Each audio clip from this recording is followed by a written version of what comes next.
हम 10th class के कुछ इंपॉर्टेंट क्वेश्चंस को सोल्व करेंगे। तो फर्स्ट क्वेश्चन है हमारा 1052 इंटू 1038 का मान ज्ञात कीजिए। तो हम 1052 इंटू 1038 को सोल्व करेंगे। देखो यहाँ पे हम सूत्र लगाएंगे tan 90 minus theta is equal to cot theta का, यानी tan चेंज होता है किसमें, कोट के अंदर। तो यहाँ पे tan को चेंज कर लेते हैं, तो tan चेंज हो जाएगा कोट के अंदर, तो कोट और इसको लिखेंगे एंगल को 90 माइनस 52, क्योंकि यहाँ पे थीटा जो है वो 52 है, इंटू 1038। इसको हम चेंज नहीं करेंगे, कोट की जगह कोट रखेंगे और 90 में से 52 को माइनस कर देंगे, आ जाएगा tan cot 38 into tan 38। Cot change हो जाएगा, कोट का सूत्र होता है 1/tan थीटा, तो कोट की जगह लिखेंगे 1/tan 38 इंटू tan 38। tan 38 ऊपर और नीचे दोनों कैंसिल हो जाएंगे, तो हमारा आंसर हो जाएगा 1। क्वेश्चन नंबर सेकंड, 3 असंरेखीय बिंदुओं से गुजरने वाले वृत्तों की संख्या लिखिए। असंरेखीय बिंदु वो होते हैं जो एक रेखा में स्थित नहीं हो।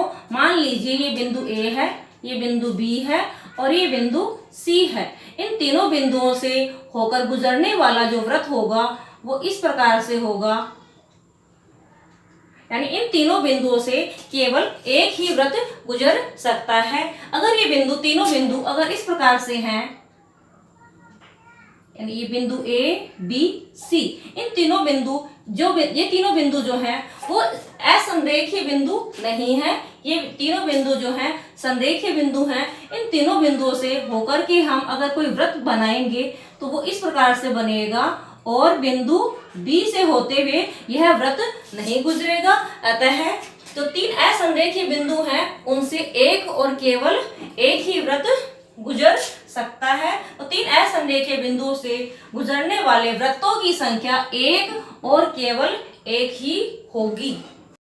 सूत्र शून्य साम्य समुच्चय द्वारा समीकरण हल कीजिए। क्वेश्चन नंबर थर्ड जो है शून्य साम्य समुच्चय द्वारा समीकरण को हल करना है। देखिए यहाँ पे x-1 जो है दोनों पक्षों में, लेफ्ट हैंड साइड में और राइट हैंड साइड में एक उभयनिष्ठ गुणनखंड है। इस वजह से यहाँ पे x-1 जो है वो 0 के बराबर होगा। अतः x बराबर जो आंसर हो जाएगा वो हो जाएगा 1।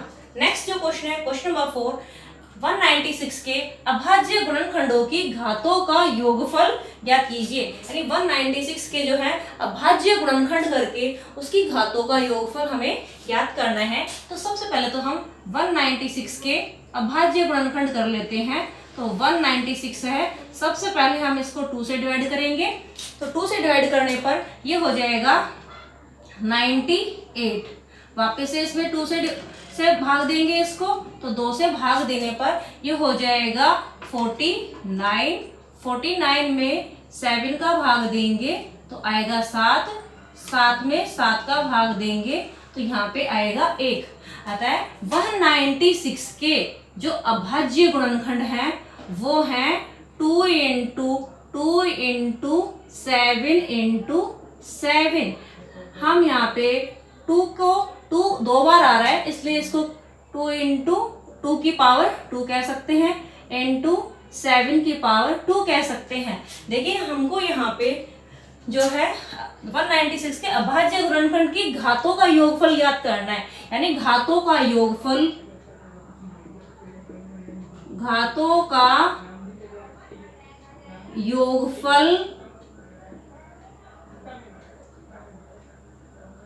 बराबर, देखो 2 की घात तो यहाँ पे 2 है और 7 की घात भी यहाँ पे 2 है, तो इसलिए घातों का योगफल हो जाएगा 2 + 2 बराबर 4।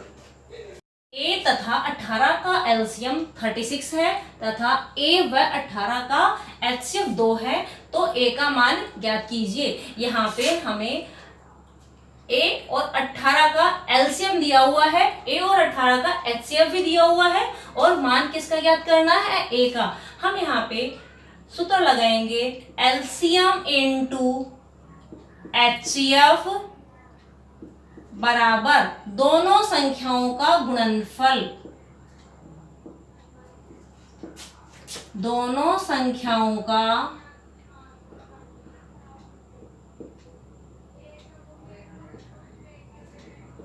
गुणनफल।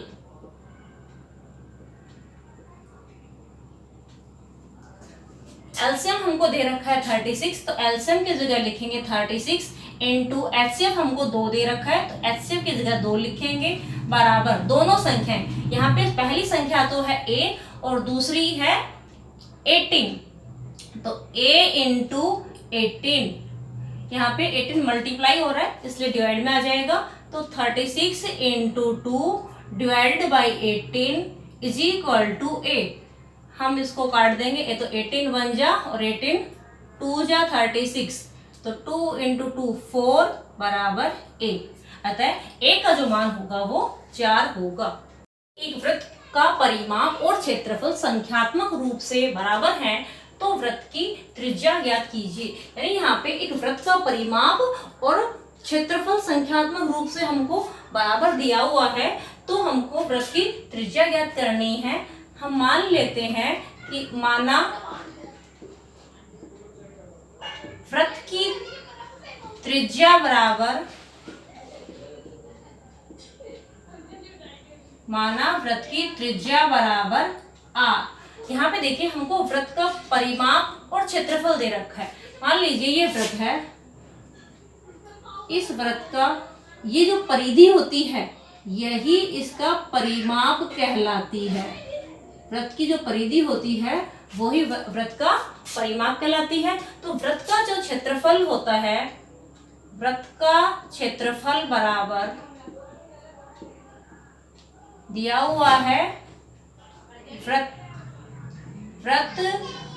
का परिमाप।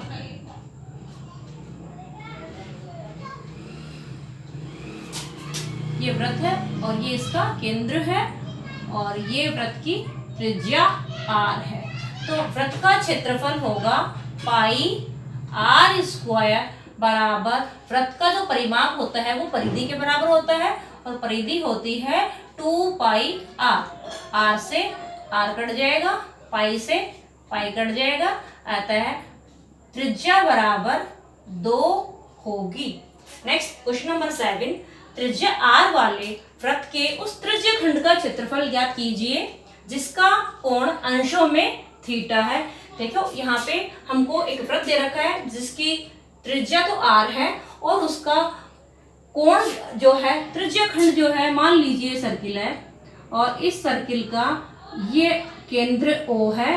तो देखो ये हो जाएगा इसका त्रिज्या खंड। ये कोण दे रखा है अंशों में थीटा, ये A और ये B, ये पोर्शन है वो कहलाता है त्रिज्या खंड।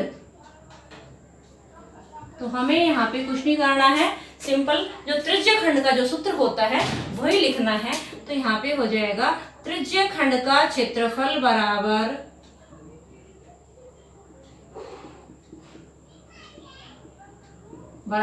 Theta upon 360 into pi r square. यहाँ पे ये जो है इस वृत्त की त्रिज्या है